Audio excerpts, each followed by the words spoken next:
पूना गाडगे आणि सन्स प्रस्तुत ग्लॅमर गाथा.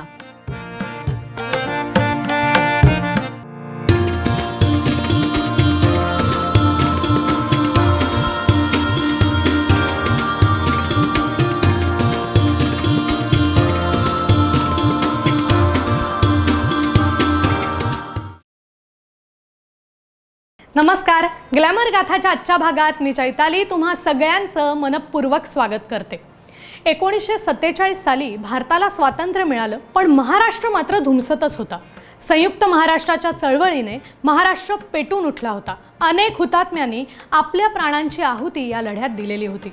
जवळपास 4 वर्षांच्या संघर्षानंतर 1960 साली संयुक्त महाराष्ट्राची निर्मिती झाली. 1 मे 1960 रोजी मुंबईतील शिवाजी पार्कवर हे गाणं पहिल्यांदा शाहीर साबळ्यांनी आपल्या आवाजात सादर केलं. श्रीनिवास खळे यांनी त्याला चाल बांधली होती. पण दिल्लीचे ही तख्त राखितो महाराष्ट्र माझा असे परखड शब्द लिहून संपूर्ण महाराष्ट्रवासियांच्या माना गर्वाने उंचवणारे गीतकार होते राजा बढे.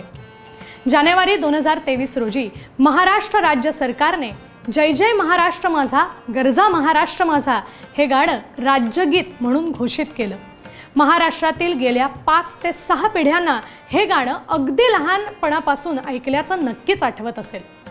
1 फेब्रुवारी 1912 रोजी नागपुरात राजा बढे यांचा जन्म झाला. पुढील काही काळ ते मध्य प्रदेशातील छिंदवाडा येथे होते, पण तिकडून परत नागपुरात आल्यावर त्याने आपलं शिक्षण तिकडेच पूर्ण केलं.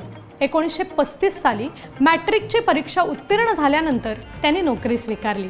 आई वडिलांच्या निधनानंतर मोठा भाऊ म्हणून त्यांनी आपल्या लहान भावंडांची जबाबदारी पार पाडली. राजा भाऊनी अनेक अजरामर गाणी मराठी संगीत सृष्टीला दिली. त्यामधील अभिरामा सुखधामा, कळीदार कपुरी पान, चांदणे शिंपीत जाशी, मोहुनिया तुझ संगे नयन, डोळे मोडीत गवळण राधा, दे मला गे चंद्रिके, कुणी ग बाई चोरुनी, छेडूने गेले मधुर स्वर, कशी ही लाजगडे, आनंद मनी माईना, हसले मनी चांदणे अशी अनेक गाणी आजही रसिक श्रोत्यांच्या मनावर राज्य करत आहेत.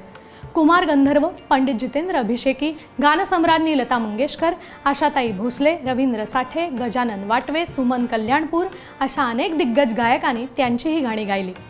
गीतकार असण्याबरोबरच ते निर्माते, कथाकथनकार, नाटककार, लेखक, कवी, अभिनेते, गायक, संपादक होते आणि हे कदाचित कमी म्हणून की काय उत्तम नखचित्रसुद्धा ते काढायचे. या सगळ्या गुणसंपत्तीमुळे राजा बढे हे एक अष्टपैलू व्यक्तिमत्व होतं हे मात्र नक्की. सुरुवातीला दैनिक सकाळमधील संपादकीय विभागात त्यांनी नोकरी केली.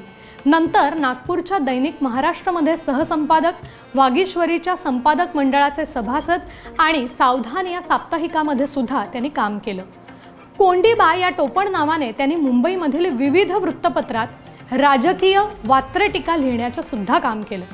सततच्या बदलत्या नोकऱ्यांमुळे ते कॉलेजमधून पदवी शिक्षण पूर्ण करू शकले नाही. राजा भाऊनी 1940च्या सुमारास चित्रपट क्षेत्रात पदार्पण केलं. सिरको फिल्म्समध्ये 2 वर्ष काम केल्यानंतर 1942 साली ते प्रकाश स्टुडिओमध्ये आले. 1956 ते 1962 या काळात त्याने आकाशवाणीवर निर्माता म्हणून काम केलं. मुंबई आकाशवाणीच्या नोकरीनंतर राजा भाऊनी आकाशवाणीला माहितीपट बनवून दिले. राजा भाऊंचा संस्कृत काव्य आणि उर्दू शायरीचा सुद्धा गाढा अभ्यास होता.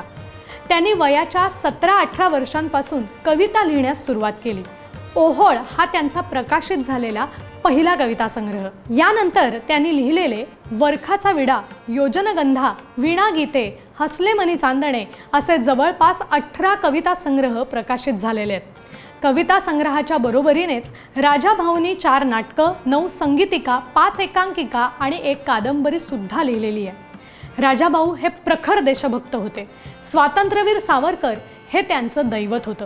त्यांनी 1952 साली लिहिलेल्या क्रांतिमाला या कविता संग्रहातील 21 कवितांमधून ही देशभक्ती ठळकपणे दिसून येते. 1943 साली प्रदर्शित झालेल्या अंगुरी चित्रपटात आणि कलेसाठी सारस्व या नाटकात त्यांनी अभिनय केला. गळ्याची शपथ, महात्मा विदुर, रामराज्य, संत बहिणाबाई या चित्रपटांसाठी त्यांनी गीतकार म्हणून काम बजावलं. तर आपले बंधू बबनराव यांच्या मदतीने स्वानंद चित्र ही संस्था उभारून छत्रपती संभाजी महाराजांच्या जीवनावर आधारित रायगडाचा राजबंदी या चित्रपटाची निर्मिती केली. रामराज्य चित्रपटाची गाणी लिहिण्यासाठी खुद्द स्वातंत्र्यवीर सावरकरांनीच राजा भाऊंचं नाव चित्रपटाचे दिग्दर्शक विजय भट यांना सुचवलं होतं.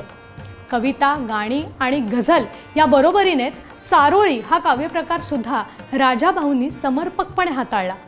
आज सगळीकडे प्रसिद्ध असलेल्या कथाकथन कार्यक्रमाचा पायंडा राजा भाऊंनीच पाडला असं म्हटलं तरी वावगं ठरणार नाही. 1964 साली त्यांच्या पुढाकाराने पहिल्यांदाच कथाकथनाचा कार्यक्रम मुंबईमध्ये पार पडला. यामध्ये पु ल देशपांडे, ग दी माडगुळकर अशा दिग्गज कलाकारांनी कथन केलं होतं. राजा भाऊंच्या शिवाजी पार्क जवळील घरामध्ये कलाकारांचा सतत राबता होता. त्यांच्या स्वभावामुळे सगळ्यांनाच त्यांच्याबद्दल विलक्षण आपुलकी होती. आपल्या सोप्या शब्दांनी आणि साध्या स्वभावाने राजा बढे या बहुआयामी व्यक्तिमत्वानं श्रोत्यांच्या बरोबर सगळ्यांचीच मनं जिंकून घेतली होती. ही मराठी साहित्य जगतातली खंत म्हणायला लागेल की त्यांच्या कामा एवढी प्रसिद्धी त्यांना मिळाली नाही. 7 एप्रिल 1977 रोजी राजा भाऊंनी या जगाचा निरोप घेतला. पण मराठी साहित्याला आशयाची खोली देणाऱ्या राजा बढे यांचं योगदान मात्र कायम स्मरणात राहील.